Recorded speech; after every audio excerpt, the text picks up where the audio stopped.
স্থানীয় সরকার একটা গুরুত্বপূর্ণ জায়গা, সেখানে যদি এলোমেলো হয়ে যায় এবং সেই জায়গাগুলো যদি ঠিক করা না যায় তাহলে কিন্তু বাংলাদেশের একেবারে তৃণমূল পর্যায়ে বিশৃঙ্খলা সৃষ্টি হবে। এখন সরকার তাদের কোনো পরিকল্পনা আমাদেরকে জানাচ্ছে না এখনো পর্যন্ত স্পষ্টভাবে যে তারা কতদিন থাকবে ক্ষমতায় বা নির্বাচন কতদিন পরে হবে, স্পষ্ট কিছুই বলছে না। আমার মনে হয় দ্রুত সময়ের মধ্যে এটা ঘোষণা করা দরকার, এবং যদি এর মধ্যে লম্বা সময় তাদের নেওয়ার নিয়ত থাকে, রাজনৈতিক নেতৃবৃন্দ একমত হন এবং সবাই যদি তাদেরকে সুযোগ দিতে চান, তাহলে অবশ্যই এর মধ্যে স্থানীয় সরকারের বিষয়ে বিশেষভাবে ভাবা দরকার। স্থানীয় সরকারের বিষয়টাকে আরেকটু গুরুত্ব দেওয়া দরকার এবং সামাজিক ভারসাম্যতা ফিরিয়ে আনা দরকার। কারণ অলিতে গলিতে সব জায়গায় যেভাবে চাঁদাবাজি হচ্ছে, স্থানীয় সরকার কাঠামো শক্তিশালী না হলে কিন্তু এটা আসলে সম্ভব না কন্ট্রোল করা। আরেকটি বিষয়, আমরা সবাই জানি নবী করিম সাল্লাল্লাহু আলাইহি ওয়াসাল্লাম যখন তিনি মদিনা রাষ্ট্র গঠন করেন, তিনি কিন্তু একটি ঘোষণা দিয়েছিলেন শুরুতেই যে আস-সুলতানু ওয়ালিয়্যুন মান লা ওয়ালিয়্যা লাহু, যার কোনো অভিভাবক নাই তার অভিভাবক হবে রাষ্ট্র। আমরা দেখি রাস্তাঘাটে অনেক মানুষ না খেয়ে থাকি, ঘোরাফেরা করে, ভিক্ষা করে। আমরা অনেক উন্নতির কথা বলি, অনেক মানবিক কথা বলি। যেহেতু এনজিও সরকার বলা হয়, এই সরকারকে যারা এখানে সরকারে আছেন অনেকেই এনজিওর সাথে সম্পৃক্ত ছিলেন, সামাজিক কাজের সাথে তাদের মানবিক কাজের অনেক দৃষ্টান্ত আছে।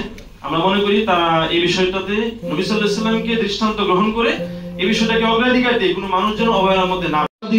এই আওয়ামী সরকারের যুবলীগ, ছাত্রলীগ তাদের কাছে আছে। এমনকি আমার মনে হয় এই সংগ্রাম করেছি, আন্দোলন করেছি, আমাদের বিপদ তখন একদম আসলে এই ব্যাপারে সতর্ক থাকতেন। আমরা যখন প্রতিদিন রাজপথে বের হতাম, তিনি যখন রাষ্ট্র ক্ষমতা গ্রহণ করেন, তিনি প্রথমেই একটি কথা বলেছিলেন যে আয-যায়ীফু ফীকুম ইনদি আয-যায়ীফু ফীকুম কাওয়িয়্যুন ইনদি হাত্তা উরিহা আলাইহি হাক্কাহু ইনশাআল্লাহ। আমি সংক্ষেপে বললাম যে তোমাদের মধ্যে যে দুর্বল আছে সে আমার কাছে শক্তিশালী, যতক্ষণ পর্যন্ত তার অধিকার আমি তার কাছে পৌঁছাতে না পারব। খুলাফায়ে রাশিদিনের আদর্শ হিসাবে আমি মনে করি এই বিষয়টা এই সরকার গ্রহণ করতে পারে, যে সময় যতটুকুই ক্ষমতায় থাকে।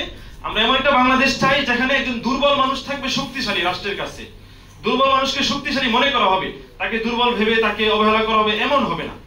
দুর্বলটাই সমাজে রাষ্ট্রের মধ্যে শক্তিশালী হবে, এমন একটা রাষ্ট্র আমরা চাই। এরপরে আরেকটি রাষ্ট্র অধিকারের বিষয়ে যেটা বলতে চাই, এমন একটা রাষ্ট্র আমরা চাই যে রাষ্ট্রের মধ্যে হযরত ওমর ফারুক রাদিয়াল্লাহু তাআলার মতো বলবে যে ফোরাত নদীর তীরে একটা কুকুরও যদি না খায় মারা যায় তাহলে এর জবাব আমাকে দিতে হবে। এমন একটা দায়িত্ব নিয়ে রাষ্ট্রের সরকার জবাবদিহিতার সাথে সরকার রাষ্ট্রের দায়িত্ব চায়। এরপরে আমি বলতে চাই যে ন্যায় বিচারের ব্যবস্থাটা, ন্যায় বিচার কিন্তু ভেঙে গিয়েছিল।